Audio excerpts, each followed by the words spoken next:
বাংলায় একটা কথা প্রচলিত আছে, যিনি রাধেন তিনি নাকি আবার চুলও বাঁধেন। নারায়ণগঞ্জের নারীরা এই কথাটার একটা চমৎকার সার্থকতা প্রমাণ করেছেন।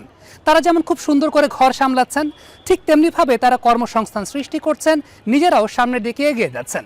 আমরা দেখতে পাচ্ছি শিক্ষা, সংস্কৃতি, চিকিৎসা সকল ক্ষেত্রেই নারায়ণগঞ্জের নারীরা অনেক বেশি মাত্রায় বেগবান। তবে ত্রয়োদশ জাতীয় সংসদ নির্বাচন নিয়ে কি ভাবছেন নারায়ণগঞ্জের নারীরা, তা জানতেই হার ভোটের আয়োজনে যমুনা টেলিভিশন চলে এসেছে নারায়ণগঞ্জে। আসসালামু আলাইকুম, কেমন আছেন আপনারা সবাই?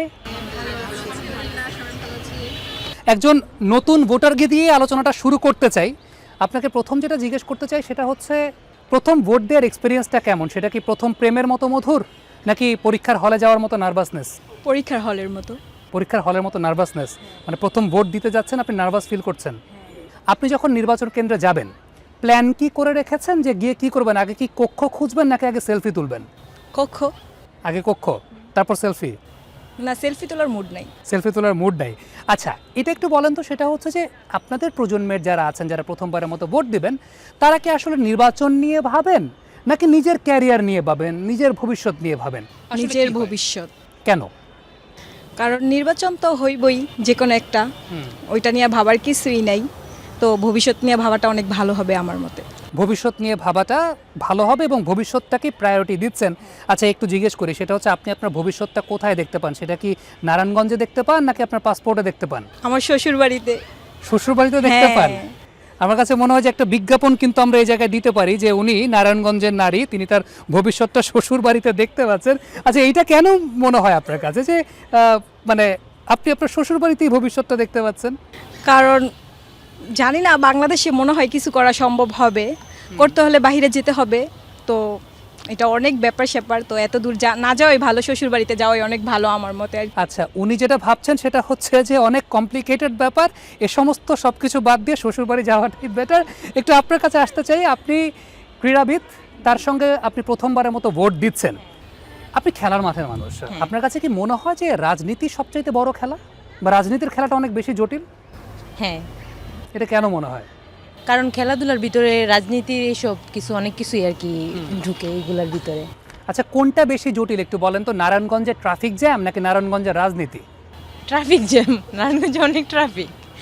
সেই জায়গা থেকে নেক্সট ইলেকশন আসছে, আপনার তো নিশ্চয়ই একটা প্রত্যাশার জায়গা আছে যে এখানকার ট্রাফিক জ্যাম নিয়ে কেমন প্রার্থী দেখতে চান, তার কাছ থেকে কি প্রত্যাশা করেন? নারায়ণগঞ্জে সুষ্ঠুভাবে যে চালাতে পারবে আর কি। এখানে অনেক সন্ত্রাসেরই আছে, তারপর ট্রাফিক আছে, অনেক কিছু আছে। নারায়ণগঞ্জে অনেক কিছু শুধরানোর ব্যাপার স্যাপার আছে। অনেক কিছু শুধরানোর ব্যাপার স্যাপার আছে। আপনারা যেমন খেলার মাঠে যেরকম রেফারি থাকে, তো এই নারায়ণগঞ্জে রেফারি হিসাবে কীরকম মানুষ দেখতে চান? রেফারি হিসাবে মানে খেলার মাঠের মতন তো না, মানে নারায়ণগঞ্জে যে আর কি সুষ্ঠুভাবে পরিচালনা করতে পারবো এরকম একজন রয়েছে। নারায়ণগঞ্জকে যিনি সুষ্ঠুভাবে পরিচালনা করতে পারবেন সেরকম একজন মানুষকে চান। আপনার কাছে আমি আবারও ফিরবো, আপা একটু আপনার কাছে আসতে চাই। আপনি একজন উদ্যোক্তা, আপনার জন্য আমার খুব একটা ক্রিটিক্যাল কোশ্চেন, সেটা হচ্ছে আসন্ন সংসদ নির্বাচনে আপনি এই নারায়ণগঞ্জের অভিভাবক হিসাবে কেমন প্রার্থী দেখতে চান? তার মধ্যে কেমন গুণাবলী থাকা প্রয়োজন? অবশ্যই ভালো কিছু দেখতে চাই, আমাদের নারীদেরকে নিয়ে যেন কোনো কিছু করে, ভালো কিছু আমরা আশা করি, যেন আমরা ভালোভাবে চলাফেরা করতে পারি। নারীদের তো স্বাধীনতা নাই, জি। আর সামনে যেন আমরা একটু ভালোভাবে চলাফেরা করতে পারি, এবং আমাদের উপরে যেন ওনারা যেই ঋণমুক্ত এটা যেন আমাদেরকে একটু দেয়, সেই জিনিসটা আমরা আশা করি। আপনার কাছে আমি আবারও ফিরবো, একটু আপনাকে জিজ্ঞেস করতে চাই যে নির্বাচনকে তো অনেকে উৎসবের কথা বলে, আপনার কাছে নির্বাচনটা কি? নির্বাচনটা কি উৎসব, নাকি নির্বাচনটা অনেক সময় মনে হয় যে একটা সতর্কতার সময়? অনেকের কাছে আছেন, অনেকে চিন্তা করে যে নির্বাচনের সময় আমাকে অনেক বেশি সতর্ক থাকতে হবে, অনেকের কাছে আবার উৎসব। আপনার কাছে নির্বাচনটা? আমার মনে হয় যদি আমরা আমাদের প্রার্থীকে যোগ্যতার ভিত্তিতে আমরা বিচার করি, তখন মনে হয় যে যদি মোটামুটি সব প্রার্থীরাই যোগ্য এবং ন্যায়পরায়ণ সততা থাকে, তাহলে আমার মনে হয় ভোট দিতে যাওয়া একটা উৎসবের মতোই। আপনি তো অনেকগুলো নির্বাচন দেখেছেন। একটা সময় আমি যেটা শুনেছি আমার বাবা, চাচা, আমার মা, খালাদের কাছ থেকে, যে একটা সময় নাকি নির্বাচন অনেক উৎসব মুখরভাবে হতো, অনেক উৎসব মুখরভাবে সবাই অপেক্ষা করতেন রেজাল্টের জন্য। একটু সেই সময়কার গল্পগুলোকে শেয়ার করতে পারবেন? আমার বিয়ের পরে আমি ভোট, প্রথমত আমার 91-তে বিয়ে হয়েছে, তারপরে মনে হয় আমি অনেকগুলো ভোট দেওয়ারই সুযোগ পেয়েছি। তো ভোট সকালবেলা ঘুম থেকে উঠি এবং মনে হয় যে আমি প্রতি বছরই 9টা থেকে 10টার মধ্যে আমি ভোট দিতে যাই। ওই সময় মনে হয় যে একটা উৎসব পরিবেশই লাগে। আবার এমনও হয়েছে মাঝে মাঝে যে আমরা যেয়ে দেখি যে আমাদের ভোটগুলো দেওয়া হয়ে গেছে। আমাদের ভোটটা আমরা দিতে পারি নাই। তারপরে যাই হোক সারাদিনটাই আমরা কি করছি, মাংস রান্না করি, পিঠে পায়েস রান্না করি, আর আমরা ভোট গণনা দেখব, শুনবো যে কোন দল প্রার্থী বিজয় হয়েছে, সেটা খুব আনন্দের সহকারে আমরা সেটা উপভোগ করতে চেষ্টা করি। যেটা বললেন যে অনেক সময় গিয়ে দেখেছেন যে আপনার ভোট দেয়া হয়ে গেছে, হ্যাঁ। এটা খুব অদ্ভুত একটা ফিলিং না যে হ্যাঁ, আপনি ভোট হ্যাঁ। দিতে গেছেন গিয়ে দেখলেন না তাই এবছর আমরা চাচ্ছি যে এমন যেন না হয়, আমরা যার যার ভোট শেষে দিব, এটাই প্রত্যাশা করছি। যার যার ভোট শেষে দিবেন সেই প্রত্যাশা করছেন। গণভোট নিয়ে একটা কথা হচ্ছে, হা ভোট না ভোট, এই জায়গাটা নিয়ে আপনি কিভাবে চিন্তা করছেন? আমি গণভোট নিয়ে ওইভাবে ক্লিয়ার না, তবে আমি জানি যত গণভোটের মধ্যে কিছুটা লেখা থাকবে। তাই আমরা যদি যারা শিক্ষিত মায়েরা বা ভাই বোন যারাই আছি, তারা আমরা পড়ে জিনিসগুলো আমরা সেই ভোটটা দিব, যে নাতে দেওয়া উচিত হবে না না হাতে দেওয়া উচিত হবে। এই জায়গাটা একটা অবজারভেশন কিন্তু চলে এসেছে, এখনো গণভোটের কনসেপ্টটা কিন্তু অনেকের কাছে ক্লিয়ার না। সেই ব্যাপারে আসলে কতটুকু আমরা সচেতন হতে পেরেছি সেটা একটা প্রশ্নের জায়গা চলে আসে। একজন শিক্ষকের কাছে আসতে চাই, একটু আপনার কাছে আমি জিজ্ঞেস করতে চাই, অনেকেই এরকম একটা কথা বলে যে বেসিক্যালি শিক্ষা তো আমাদেরকে প্রশ্ন করতে শেখায়, আগ্রহ জাগাতে শেখায়, প্রশ্ন করতে শেখায়। অনেকেই একটা কথা বলে যে বাংলাদেশের যে রাজনীতিটা সেটা তো আসলে প্রশ্ন করাকে সাপোর্ট করে না। আপনি কি সেটার সঙ্গে একমত কিনা? বিগত দিনে যে রাজনীতি দেখে এসেছেন সব। আমি মনে করি যে অবশ্যই প্রশ্ন যদি যুক্তিসঙ্গত হয়, আর আমাদের যদি সেটা মানে আমাদের দেশের উন্নয়নের জন্য, আমাদের শিক্ষা ব্যবস্থা, আমাদের সব মানে ভালো এটা যদি পজিটিভ কিছু হয়, অবশ্যই সেই প্রশ্নটাকেও আমাদের মানে মেনে নেওয়ার মানসিকতা থাকতে হবে। আর সেটা যদি একটা অসুস্থ রাজনীতি চর্চা হয়, যে অশিক্ষিত বা শিক্ষিত নয় এরকম মানুষ রাজনীতি করবে, তাহলে দেখা যাবে যে আমাদের মেধাবীরা রাজনীতির প্রতি আগ্রহ মানে ফিল করবে না। অ্যাকচুয়ালি এখন আমরাই গার্জিয়ান হিসেবে চাই না যে আমাদের ছেলেমেয়েরা রাজনীতিতে আসুক। একটা অসুস্থ রাজনীতি চর্চা হয়ে গেছে। তো এই প্র্যাকটিস যদি থাকে, তাহলে আমাদের দেশ তো এক সময় দেখা যাবে যে মেধাবীরা থাকবেই না। তখন মেধাবী একটা সিদ্ধান্ত, একটা যে ভালো কিছু আমাদের দেশের জন্য হবে, সেটা হবে কি করে যদি শিক্ষিতরা না আসে? তা আমি অবশ্যই চাই যে মানে এই চর্চা আমাদের দেশে হোক, যে মেধাবীরা রাজনীতিতে আসুক। আপনি শিক্ষিত জনগোষ্ঠীর রাজনীতিতে আগমনকে অ্যাপ্রিসিয়েট করছেন। আমি একটু আপনার কাছে জানতে চাইবো, আপনার তো মাঠের মানুষের সঙ্গে কথা বলা হয়, মানুষকে নিয়ে আপনি কাজ করেন। আপনার কাছে কি মনে হয় যে মানুষের অরিজিনাল ক্রাইসিস, যেগুলো প্রান্তিক মানুষের অরিজিনাল ক্রাইসিসগুলো সবসময় নির্বাচনী ইশতেহারগুলোতে উঠে আসে? না, আসে না। কারণ হলো তাদের কথা বড় বড় জায়গার মধ্যে তারা পৌঁছাতে পারে না। জি। যেমন আমাদের মতো যারা সমাজকর্মী আছি, তাদের মাধ্যমে তারা চেষ্টা করে তাদের চাওয়া পাওয়া এগুলাকে উপস্থাপন করার জন্য, কিন্তু আমরা কতটুকু পারি, সমাজের কাছে কতটুকু এটা পৌঁছে দিতে পারি, আসলে সেভাবে পারছি না। কারণ আমরা মুষ্টিমেয় কিছু সমাজকর্মীরা, মুষ্টিমেয় কিছু মানুষ কাজ করতেছি, এটা এত লোকের চাহিদা, এত পরিমাণ চাহিদা, যেটা আমাদের পক্ষে পূরণ করা পসিবল না। আরেকটা বিষয় একটু জানতে চাই, সেটা হচ্ছে যে আপনারা যখন কাজ করছেন, একটা অবশ্যই লক্ষ্য নিয়ে কাজ করছেন, জি, অবশ্যই। সমাজ উন্নয়নের জায়গা থেকে কাজ করছেন, কর্মসংস্থান সৃষ্টি করাচ্ছেন, কিন্তু নির্বাচনের আগে যে ধরনের প্রতিশ্রুতি দেয়া হয়, নির্বাচনের পরে আসলে আপনাদের অবজারভেশনটা কি? কতটুকু মানুষের কাছে আসলে পৌঁছানো যায়, কতটুকু সেই প্রতিশ্রুতিগুলো ফুলফিল করা সম্ভব হয় দিন শেষে? আমরা যেটা দেখে আসছি, বরাবরই নির্বাচনের আগে হাজার হাজার প্রতিশ্রুতি দেওয়া হয় অসহায় দুস্থদের কর্মসংস্থানের জন্য, বাসস্থানের জন্য, খাদ্য, এটা সেটা যেটা নিডেড, সেটা প্রত্যেকটা চেষ্টা করে তারা পূরণ করবে, প্রতিশ্রুতি দেয়। কিন্তু দেখা যাচ্ছে নির্বাচনের পরে ওখানে 0% থাকে না। শুধু প্রতিশ্রুতিটা মাত্রই দেওয়া হয়, যে দেওয়ার জন্য দেওয়া, কিন্তু ওইভাবে কিন্তু গরিব অসহায় দুস্থ মানুষরা সেভাবে কিছু পাচ্ছে না। কিন্তু আমরা প্রত্যাশী যেন ওদের দিকে একটু দৃষ্টিগোচর হওয়া হয় এবং ওদের জন্য একটু বিবেচনা করা হয়, ওরা যেন মানুষের মতো মানুষ হয়ে এসে নিজের জীবনকে সুন্দরভাবে গড়ে তুলতে পারে, সেই প্রচেষ্টাটুকু যেন আমরা সবাই মিলে করি।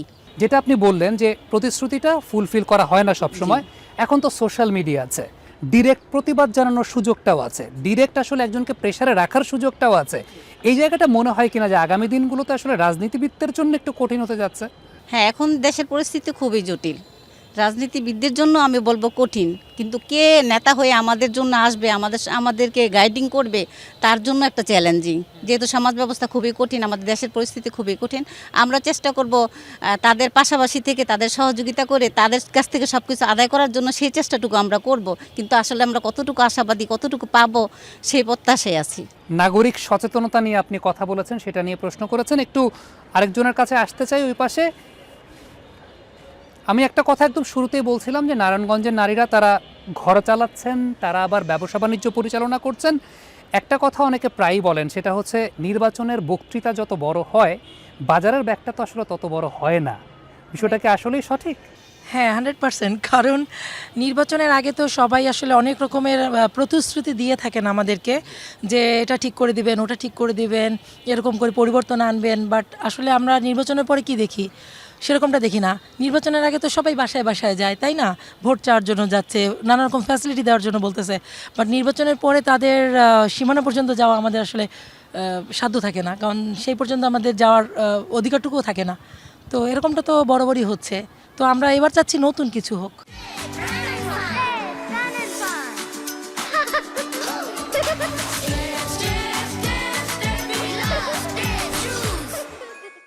এই জায়গাটাই প্রশ্নটা, সেটা হচ্ছে যে আপনি যখন কাউকে ভোট দেবেন আপনি আসলে কোন কোন বিষয়গুলো মাথায় রেখে ভোট দিবেন। কারণ আমরা যেটা সার্ভে করে দেখেছি, বাংলাদেশের ম্যাক্সিমাম মানুষ অনেকেই বলে যে মার্কা দেখে ভোট দেয়, অনেকে বলে যে প্রার্থীদেরকে দেখে ভোট দেয়, কিন্তু প্রার্থীদেরকে সঠিকভাবে যাচাই বাছাই করারও তো আসলে ওইরকমভাবে প্রক্রিয়া থাকে না। আপনি যখন ভোট দেবেন আপনি আসলে কোন কোন বিষয় মাথায় রাখবেন যে আমি এই কারণে এই প্রার্থীকে ভোট দিতে চাচ্ছি? হ্যাঁ, অবশ্যই। তখন তো আমাদের চিন্তা করতে হবে যে আসলে লোকটা শিক্ষিত, ভদ্র কিনা, মার্জিত কিনা, এবং তিনি একজন লিডারশিপের দায়িত্ব গ্রহণ করার মতো যোগ্যতা রাখেন কিনা। কারণ একজন ভালো লিডার যদি হয় তাহলে তিনি তার সংগঠনকে সুন্দরভাবে পরিচালনা করতে পারে। তো যদি সংগঠন পরিচালনা করতে সে ভালোভাবে জানে, দেশ কিভাবে পরিচালনা করতে হবে, দুর্নীতি কীভাবে দমন করতে হবে, তারপর রাস্তায় কিভাবে মানে জনগণকে কীভাবে নিয়ন্ত্রণে রাখতে হবে, সব কিছুই তার শিক্ষণীয়, তার জানা অবশ্যই আছে। তো আমরা ওরকম একজন ব্যক্তি খুঁজবো যার রেকর্ড খুবই ভালো, যাকে আমরা আগে দেখেছি যে মানব সেবায় কাজ করেছেন। এরকম লোক তো অবশ্যই আমরা চিনে বুঝেই দিব নিশ্চয়ই, কারণ আমরা যাদেরকে জেনেছি যে এনারা ভালো ভালো কাজ করেছেন বিগত দিন, তো সেরকম লোক দিব, ওভাবেই আর কি চিন্তা। আরেকটা প্রশ্ন জিজ্ঞেস করতে চাই, সেটা হচ্ছে আপনি তো আপনার ঘরটা চালাচ্ছেন, এটাও কিন্তু খুব কঠিন একটা কাজ। একটা সংসার চালানো, একটা লিমিটেড বাজেটের মধ্যে দিয়ে সেই সংসারের সকল কিছু মেনটেন করা। আপনার কাছ থেকে একজন রাজনীতিবিদ কি শিখতে পারে? আপনার কাছে কি মনে হয় আপনি যেভাবে ঘর চালান, দেশ চালানোর জন্য আপনার কাছ থেকে কি শিখতে পারে? আমরা যেভাবে আমাদের সংসারকে মেনটেন করছি প্রতিনিয়ত, যেমন আমরা সংসারের প্রত্যেকটা কাজ কমপ্লিট করে হাজব্যান্ডকে, বাচ্চাদেরকে মেনটেন করে, যেভাবে আমরা বাহিরটাও মেনটেন করছি, চাকরি করছি। আজকাল মেয়েরা তো ঘরে বাইরে জব করে, কেউ কিন্তু ঘরে বসে নাই। তো মেয়েরা যতটা পরিশ্রমী, যতটা উদ্যমী, এবং এখন তো নারী উদ্যোক্তার অভাব নাই, তো আমরা প্রতিটা কাজ কিন্তু দুই হাতে করতে পারছি। আমাদের কিন্তু কোনো সাপোর্ট পাচ্ছি না। দেখা যায় অনেক ক্ষেত্রে আমাদের হাজব্যান্ড আমাদের এতটা সাপোর্ট দেয় না, যে সংসার মেনটেন করা, বাচ্চা মেনটেন করা। তো এইসব দেখে তো অবশ্যই একজন নেতার অনেক কিছু শেখা উচিত। একটা মেয়ে হয়ে যদি আমরা এত কিছু পারি, তাহলে তাদের তো আসলে আরও অনেক শক্তি। ছেলেদের তো আরও পাওয়ার বেশি মেয়েদের তুলনায়, তারা অনেক কিছু করতে পারে, চাইলে অনেক কিছু দুর্নীতি দমন করতে পারে, তারপর মেয়েদের জন্য উপযুক্ত পরিবেশ তৈরি করতে পারে, কাজকর্মের ব্যবস্থা করতে পারে। তো ওই প্রত্যাশাটাকেও রাখি আসলে, যে আমাদের সবার জন্য কিছু একটা হোক, ভালো কিছু। এটা আগামী নেতাদের প্রতি এটাই থাকবে প্রত্যাশা। অর্থাৎ আপনি আপনার ডিসিপ্লিনটার কথা বলছেন, যে আপনি যে ডিসিপ্লিনটা মেনটেন করে ফ্যামিলি মেনটেন করেন, হ্যাঁ। ওই ডিসিপ্লিনটা একজন রাজনীতিবিদ তার এলাকার জন্য করবে, সেই প্রত্যাশা করেন। একটু আপনার কাছে আমি আসতে চাইবো। তো আপনি অনেক ভোট দিয়েছেন, অনেকগুলো নির্বাচন দেখেছেন, সব কিছু মিলিয়ে আপনার কাছে কি মনে হয় যে ভোট দিয়ে কি আপনার জীবনে পরিবর্তন এসেছে কোনো? ভোটের মাধ্যমে কারো জীবনে পরিবর্তন, মানে ভোটারদের জীবনে পরিবর্তন আসে বলে আমার মনে হয় না। কিন্তু যারা ভোট করেন তাদের জীবনেই পরিবর্তনটা আসে। কারণ আমার জীবনে আমি যেটুকু মেধা, যেটুকু পরিশ্রম, যেটুকু ধৈর্য, সহনশীলতা আমি দেখে এগিয়েছি, আমি সেটুকু পেয়েছি। কিন্তু আমি ভোট দিয়ে তেমন কিছু পেয়েছি বলে আমার মনে হয় না আর কি। সেক্ষেত্রে কি আপনার কাছে মনে হয় যে এই ভোটটা আসলে এখনো কণ্ঠস্বর হতে পারে না, শুধুমাত্র পার্টিসিপেশনই রয়ে গেছে? হ্যাঁ, এরকম এটা আমার মনে হয়, এটা ঠিকই আছে। কারণ এখনও আমাদের মানে কণ্ঠস্বরে এসে পৌঁছাতে পারেনি ভোট। কারণ আমরা মার্কা দেখি, অথবা পার্টি দেখি, অথবা এলাকার বড় ভাই বড় বোন যেটা বলেন সেটা দেখি, যে কারণে আমরা সঠিক প্রার্থী আমরা নির্বাচন করতে ব্যর্থ হই।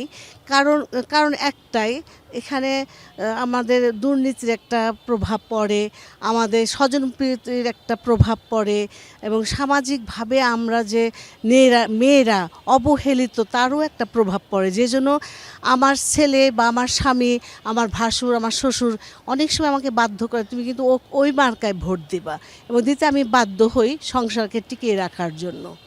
এই বাস্তবতার জায়গাটা আপনি বলেছেন, আপনার কাছে আমি আবারও ফিরবো, তবে তার আগে একটু আপনার কাছে আসতে চাই। আপনি তো সংস্কৃতি নিয়ে কাজ করছেন, একজন সংস্কৃতিমনা মানুষ। আমি একটা ট্রিকি কোয়েশ্চেন আপনাকে করি, সেটা হচ্ছে নির্বাচনের সময় প্রার্থীরা অনেক প্রতিশ্রুতি দেন। এই প্রতিশ্রুতিকে আমি যদি ফিল্মের ভাষায় বলতে চাই, ফিল্মের আগে থাকে না, this is a work of fiction, বাস্তবতার সঙ্গে কোনো মিল নেই। আপনি কি সেটা ভাবছেন, নাকি এটা সত্য ঘটনা অবলম্বনে নির্মিত অনেক ফিল্মের আগে লেখা থাকে? আপনি কোন জনরার ফিল্মের সঙ্গে মেলাবেন নির্বাচনের প্রতিশ্রুতিকে?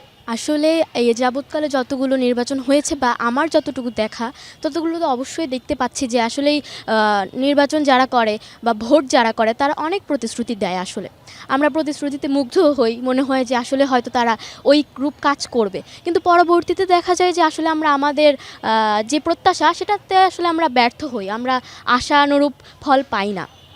তো সেটা আসলে আমি বলবো বাস্তবতার সঙ্গে আসলে মিল থাকে না, কারণ আমরা মনে হয় তারা বোধহয় খুব একদম ভালো অভিনেতার মতো অভিনয় করে যায় নির্বাচনের আগে, বাট যখন তারা হচ্ছে গিয়ে সেই জায়গাটায় গদিতে বসে যায় তখন মনে হয় যে আসলে তারা অভিনয় করে আসছে। এটা আসলে বাস্তবের সঙ্গে মিল পাচ্ছি না আমরা। এই কমিউনিকেশন গ্যাপটা আসলে দূর করার জন্য কি করা উচিত বলে মনে হয়? আপনি যেহেতু প্রথমবারের মতো ভোট দিচ্ছেন, আপনারও তো একটা এক্সপেকটেশনের জায়গা আছে। আমরা সবসময় শুনি যে যারা নীতি নির্ধারণী পর্যায়ে থাকেন পলিসি মেকিংয়ে, তাদের সঙ্গে ফিল্ড লেভেলে যারা আছেন তাদের কমিউনিকেশনটা হয় না। আপনার কি কোনো সাজেশন আছে যে কমিউনিকেশনটা হতে পারে? সেটা সোশ্যাল মিডিয়ার মাধ্যমে হতে পারে, কিংবা কেউ যদি চান, সদিচ্ছা থাকলে প্রতি মাসে একবার করে তরুণ প্রজন্মের সঙ্গে তারা আলোচনা করতে পারেন। কিভাবে আসলে করা সম্ভব নারায়ণগঞ্জের প্রেক্ষাপটে কি মনে হয়? অবশ্যই এখন যেহেতু অনলাইনের যুগ, অবশ্যই অনলাইনকে এটা একটা ভালো মাধ্যম হিসেবে নেওয়া যেতে পারে, কারণ এক একটা প্রজন্মের মানুষজন আসলে এক এক রকম চিন্তাভাবনার। যেরকম আমরা যে প্রজন্ম, আমাদের মা বাবার প্রজন্মের মধ্যে কিছু একটা পার্থক্য রয়েছে, সেই পার্থক্যটা আসলে অবশ্যই একটু ঝামেলা তো সৃষ্টি করেই। সেটাতে আসলেই এমন হতে পারে যে মাসে বা হচ্ছে কয়েক মাস অন্তর অন্তর আমরা তরুণদের নিয়ে বা যে কোনো অনেক ধরনের ওয়ার্কশপ হতে পারে, যে সেমিনার হতে পারে, যে আসলে ওদের কথাটা কী, বা আমাদের বয়োজ্যেষ্ঠ যারা তাদেরও কথাটা কী, আবার আমাদের শিশু যারা তাদেরও কথা থাকতে পারে, তাদের কথাটা কী, সেটা যখন সরকার ব্যবস্থা জানবে তখন আসলে তার জন্য রাষ্ট্র পরিচালনা করাটা সহজ হবে। সে বুঝতে পারবে তার দেশের নাগরিকরা কী চাচ্ছে। নারায়ণগঞ্জের মানুষও অবশ্যই এরকমভাবেই আসলে দেখতে চায় যে আসলে তারা কী চাচ্ছে, সেটা অবশ্যই রাষ্ট্রের কাছে পৌঁছাবে। রাষ্ট্র সেই রূপ কাজ করলে তাহলে অবশ্যই উন্নয়ন করা সম্ভব। প্রথমবারের মতো ভোট যারা দিচ্ছে বা আপনারা যারা জেনজি আছেন, আপনার কাছে কি মনে হয় যে আপনাদের প্রজন্ম এই নির্বাচন কেন্দ্রিক ব্যাপারে আসলে কোন জায়গা থেকে প্রভাবিত হয় বেশি? কয়েকটা জায়গা আছে, পরিবার থেকে, সমাজ থেকে, সোশ্যাল মিডিয়াতে অনেক সময় অনেক কথাবার্তা থাকে। আপনারা আসলে কোন জায়গায় প্রভাবিত বেশি হন? তিনটা দিক থেকে আসলে প্রভাবিত হওয়া হয়, তবে এখন বোধ হয় সোশ্যাল মিডিয়াটা একটু বেশি প্রভাব ফেলে। কারণ এবং কিছু সামাজিক ব্যাপারও রয়েছে, যেমন আমাদের খুব বড় ভাই থাকে বা আমাদের বড় বোন থাকে যাদেরকে আমরা খুব মানি টানি, তাদের থেকেও জেনে আসলে আমরা অনেক ধরনের মনে হয় যে আসলে ওই চেহারার মানুষটাকে ভোট দিলে বা মার্কাটাকে ভোট দিলে ভালো হয়। এখানে সোশ্যাল মিডিয়া খুবই প্রভাব ফেলছে এবং মা বাবারাও খুব প্রভাব ফেলছে, যে আমরা দেখে আসছি আমাদের মা বাবারা ওই মার্কায় ভোট দিয়ে আসছে, তাহলে হয়তো আমাকেও সেই মার্কায় দিত। যেমন আমরা ফুটবল হয় না যে আমরা ওই দলকে আসলে দেখেছি মা বাবারা সাপোর্ট করে, আমরা আসলে ছোটোবেলা থেকে সেটা দেখতে দেখতে আমরা ওই আর্জেন্টিনা, ব্রাজিল ওটা আমরা চুজ করে ফেলি সেরকম। এবং সোশ্যাল মিডিয়া আরও বেশি প্রভাব ফেলছে, কারণ সোশ্যাল মিডিয়ায় বিভিন্ন ভিডিও ভাইরাল হচ্ছে, আমরা দেখছি সে অমুক কাজ করছে বা সে অমুক কথা বলছে, আমাদের মনে হচ্ছে আচ্ছা সে যেহেতু এই কথাটা বলছে তাহলে হয়তো সে ভালো কিছু করবে। তো সোশ্যাল মিডিয়ায় যে কোনো কিছু দেখে আমরা অবশ্যই সিদ্ধান্তে আসছি যে আমরা হয়তো এরকম কাউকে ভোট দিতে পারি। অবশ্যই আমার কাছে মনে হয় সোশ্যাল মিডিয়াটা বেশি প্রভাব ফেলছে এখন।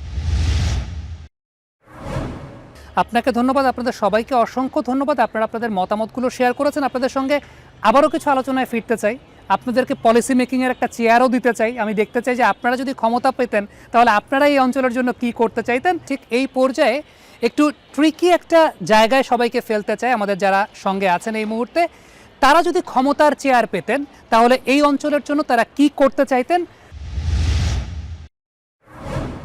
প্রথম ভোটারকে দিয়ে শুরু করব। আপনি তো অবশ্যই শ্বশুরবাড়িতে গিয়ে একটা ক্ষমতার চেয়ার দখল করবেনই, যেটা আপনি বলেছেন যে আপনার অ্যাম্বিশনের জায়গা, তবে সত্যিকারের অর্থে আপনি যদি এই অঞ্চলের মেম্বার অফ পার্লামেন্ট হতেন, এই অঞ্চলের অভিভাবক হতেন, আপনি এই অঞ্চলের জন্য কি করতে চাইতেন? আমি চাইতাম নারায়ণগঞ্জটা আর উন্নত হোক, যানজট মুক্ত থাকুক, ছিনতাই একদমই না থাকুক, খুন তো অহরহ হয়। এই কয়দিন আগে এখানে একটা লেকে লাশ পাওয়া গেছে, তো এইগুলাতে ভালোভাবে ফোকাস করতাম আর কি। আপু, আপনাকে যদি একটা ক্ষমতার চেয়ার দিয়ে দেওয়া হয়, আপনি যদি সত্যিকার অর্থে এই অঞ্চলের মেম্বার অফ পার্লামেন্ট হয়ে যান, আপনি কি করতে চাইবেন এই এলাকার জন্য? অবশ্যই নারায়ণগঞ্জের আরেকটু উন্নত করার চেষ্টা করব। নারায়ণগঞ্জে অনেক যানজট, তারপর সন্ত্রাস, মাদক মুক্ত এগুলা করার চেষ্টা করবো আর কি। হ্যাঁ, শিক্ষা ব্যবস্থার একটু উন্নতি দরকার, চিকিৎসা ব্যবস্থার উন্নতি দরকার। যেমন নারায়ণগঞ্জের এই সরকারি যে হাসপাতালগুলো আছে ওইগুলাতে মানে ঠিক টাইম মতো পাওয়া যায় না, চিকিৎসা পাওয়া যায় না, তো ওইগুলোর দিকেও ফোকাস দেওয়া দরকার। কোনো অভিজ্ঞতা কি আপনার হয়েছে হসপিটালে গিয়ে নারায়ণগঞ্জে, যেটা আপনি একটু শেয়ার করতে চান আমাদের সাথে? ভিক্টোরিয়া হসপিটালে একবার গেছি, ওইটা তো সরকারি হসপিটাল, তো ওইখানে এসে এই টিকা দিতে গিয়েছিলাম আর কি। তো অনেকগুলা লোক আর কি, মানে অনেকগুলা মানুষ গিয়েছে আর কি, বলতেছে যে নাকি শেষ হয়ে গেছে, অথচ 2-3 দিন যাবত এরকম রেগুলার গিয়ে শুনতেছে যে টিকা শেষ, কিন্তু কেউই পাইতেছে না আর কি। ফ্রি টিকা যেগুলো আর কি দেয় ওইগুলো আর কি কেউই পাইতেছে না। তো ওই টিকাগুলো মানে কোথায় যাইতেছে ওইগুলার কোনো নেই। আপনি একটা এক্সপিরিয়েন্সের কথা বললেন যে হসপিটালে গিয়ে সেরকম একটা হয়েছে। আপনাকে যদি ক্ষমতার চেয়ার দিয়ে দেওয়া হয়, আপনি এমনিতেই ক্ষমতাবান, আপনি একজন উদ্যোক্তা, আপনার আন্ডারে অনেকে কাজ করে, কিন্তু সত্যিকারের অর্থে যদি আপনাকে রাজনৈতিকভাবে ক্ষমতাবান করা হয়, আপনি এই অঞ্চলের জন্য কি করতে চান? সবার আগে যেটা করব সেটা হচ্ছে আমার উদ্যোক্তা পরিবারের যারা আছে, মানে নারী উদ্যোক্তা যাদের, তাদের একটা ভালো কর্মসংস্থান তৈরি করে দিব। তারপর হচ্ছে শিক্ষা ব্যবস্থা এটা করব। আর চিকিৎসার যেটা সেটা তো অবশ্যই করতে হবে, কারণ ওখানে গেলে আমরা অনেক বিভ্রান্তর মধ্যে পড়তে হয় আমাদেরকে। ওইটার দিকে আমি একটু লক্ষ্য রাখবো।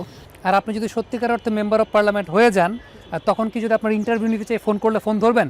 তা তো অবশ্যই ধরবো ভাইয়া। ওকে, তা তো অবশ্যই ধরবে। যাই হোক, আমি একটা অ্যাসিওরেন্স পেয়ে গেছি। ম্যাম, একটু আপনার কাছে জানতে চাইবো, আপনাকে যদি রাজনৈতিকভাবে ক্ষমতাবান করা হয়, আপনি যদি এই অঞ্চলের দায়িত্ব পান, আপনি কি করতে চান এই অঞ্চলের জন্য? আমি প্রথমত বলছি যে আমি একজন মহিলা, আমি প্রথমে মহিলাদের জন্য কাজ করব। আর সর্বোপরি যে কাজটা আগে করব সেটা হলো আমার এলাকার আমি প্রশাসন ব্যবস্থাকে সবল করব। কারণ একটা দেশে প্রশাসন যখন বা একটা অঞ্চলের প্রশাসন যখন দুর্বল থাকে, সব কিছুই নড়বড়ে থাকে। আর প্রশাসন সবল থাকলে সব কিছুতেই ডিসিপ্লিন চলে আসে। তাই আমি চেষ্টা করব সর্বপ্রথমে প্রশাসনকে সঠিকভাবে চালু করতে। প্রশাসনিক জায়গা থেকে কোনো উদাহরণ কি দিতে পারবেন, যে জায়গাগুলো আপনার কাছে মনে হয়েছে, কোনো এক্সপেরিয়েন্স, কোনো অভিজ্ঞতার আলোকে, যে এই জায়গাগুলো থেকে আসলে উত্তরণের জায়গা আমাদের হ্যাঁ, খুঁজতে যেমন হবে? দেখা যায় যে প্রশাসন যদি দুর্বল থাকে, যেমন রাস্তাঘাটে মেয়েরা ইফটিজিংয়ের শিকার হয়, প্লাস সবাই যেমন সন্ধ্যার পরে দেখা যায় কোনো কোনো এলাকায় মোবাইলটা নিয়ে বের হওয়া যায় না, মোবাইলটা ছিনিয়ে নেয়। তো এই ধরনের জিনিসগুলো আমি সবল করতে চেষ্টা করব, যে যাতে সুশৃঙ্খলভাবে আসে এগুলা, যে এইভাবে হয়রানি মানুষকে না হতে হয়। আপনি প্রশাসনিক নিরাপত্তার ব্যাপারটা জোরদার করতে চাচ্ছেন নারায়ণগঞ্জের জন্য। ম্যাম, আপনাকে যদি ক্ষমতার চেয়ারে বা ক্ষমতার আসনে বসিয়ে দেওয়া হয়, আপনি নারায়ণগঞ্জের জন্য কি করতে চান? আমি যদি এই অঞ্চলের জন্য সিলেক্টেড হই, তাহলে নারায়ণগঞ্জ শহরটা কিন্তু খুব ছোট বাট খুব প্রিটি, কিন্তু এই শহরটা কিন্তু একদমই নোংরা শহর হয়ে গেছে, বসবাসের অযোগ্য হয়ে গেছে আমার মতে। আর আমি যেহেতু শিক্ষক, আমি 4টা বিষয়কে আমি মাথায় রেখে কাজ করতে চাচ্ছি। প্রথমত শিক্ষা, তারপর হচ্ছে মাদক, আর হচ্ছে পরিবেশ, আর হচ্ছে যানজট আছে, শিল্পখাত, এগুলো যে আমি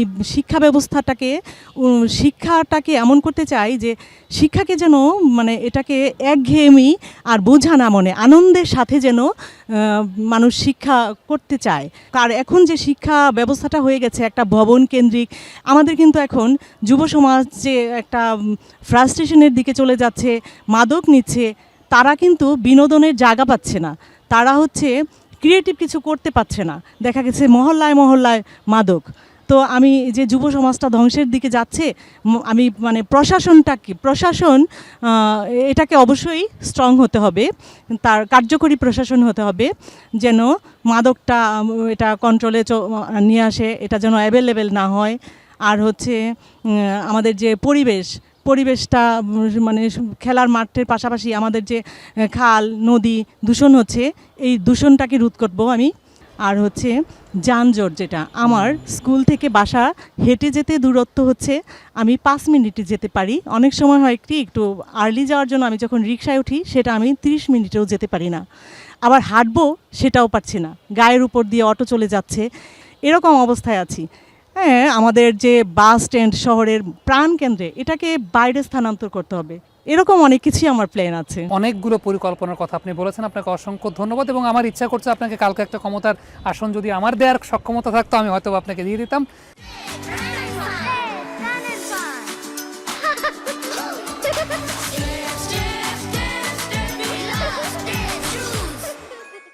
ম্যাম, আপনাকে যদি ক্ষমতার আসনে বসিয়ে দেওয়া হয়, আপনি এই অঞ্চলের জন্য কি করতে চান? আমি যেহেতু নারী, অবশ্যই নারীর দিকটা বিবেচনা করবো সবার আগে। তো আমি চাচ্ছি নারায়ণগঞ্জটাকে আমি যানজট মুক্ত এবং মাদক মুক্ত, এবং চেষ্টা করব সর্বোপরি মানুষের সার্বিক যে মৌলিক চাহিদাগুলো আছে সেগুলো মেটানোর জন্য। সর্বোপরি মৌলিক চাহিদা নিয়ে আপনি সবচাইতে বেশি গুরুত্ব দিচ্ছেন। থ্যাংক ইউ সো মাচ আপনার থটের জন্য। একটু ওই পাশে চলে আসতে চাই।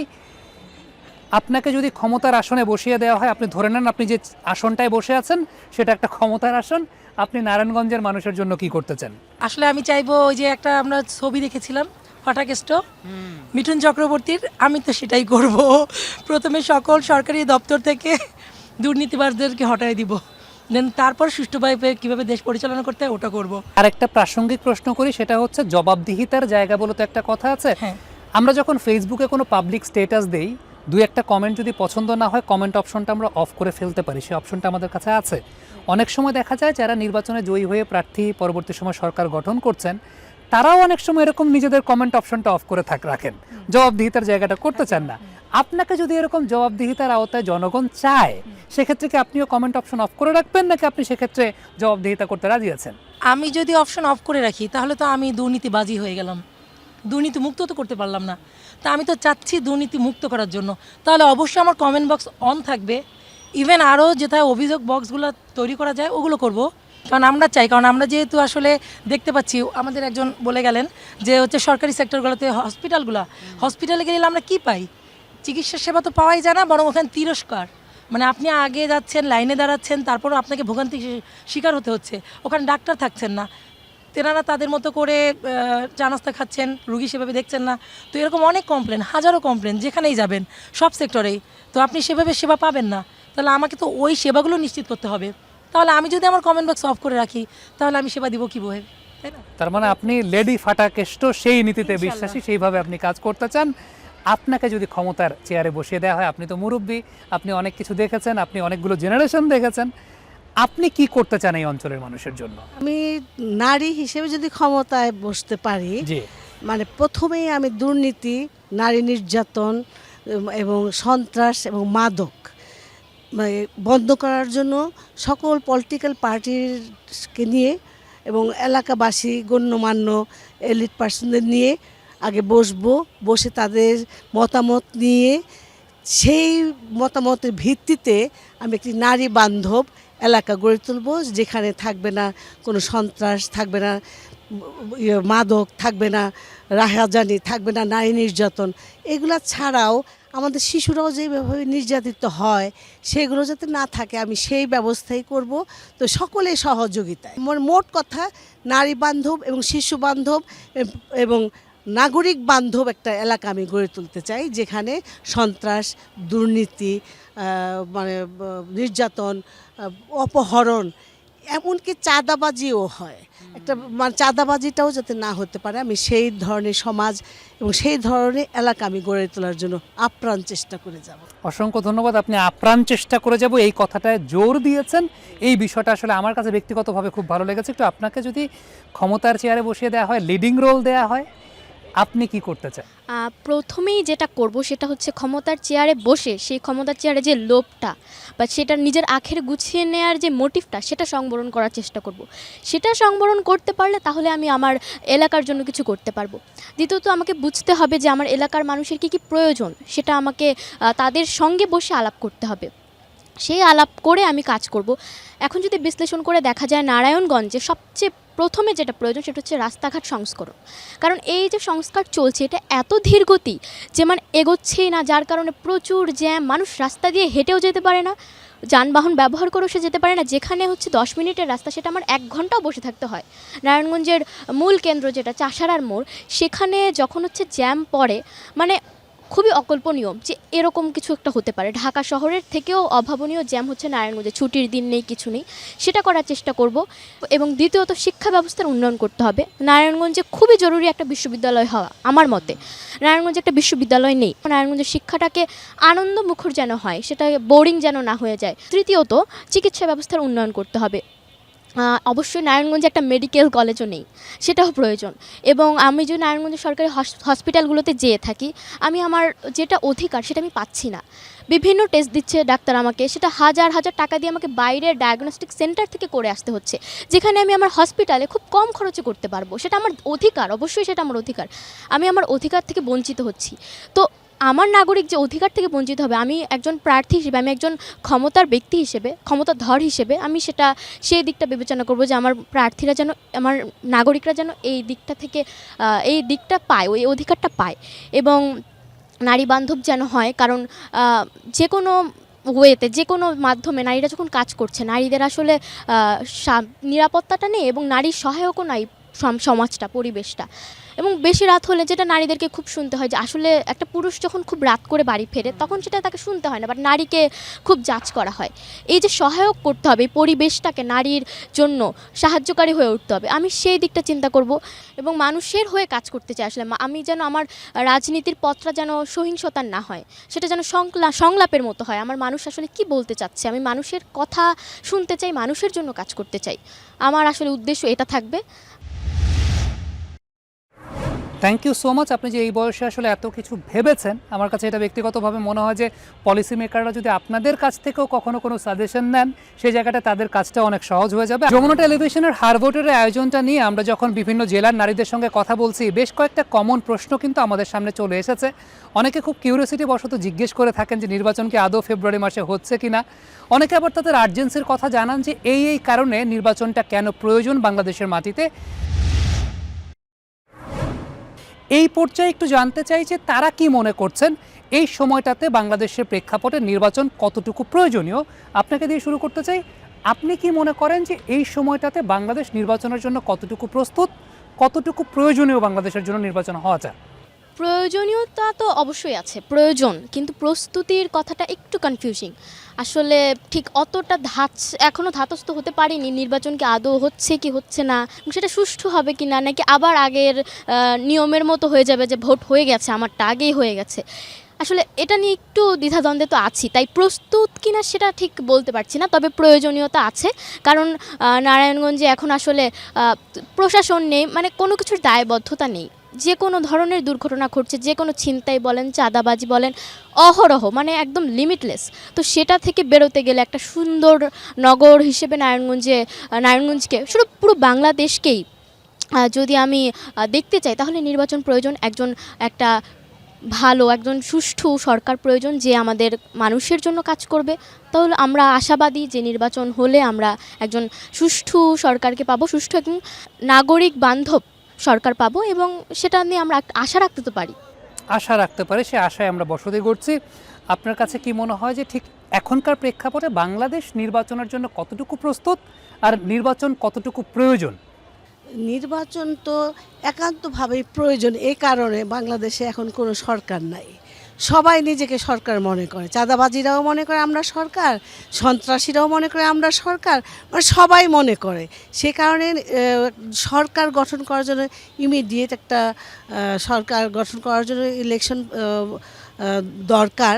তবে পরিস্থিতি সেটা কী করবে, আমরা এখনও ভোটের যে ইলেকশনের যে একটা আবহাওয়া থাকে, ইলেকশনের যে একটা মার থাকে, উত্তেজনা থাকে, সেগুলো এখনও চোখে পড়ছে না এবং দেখছি না।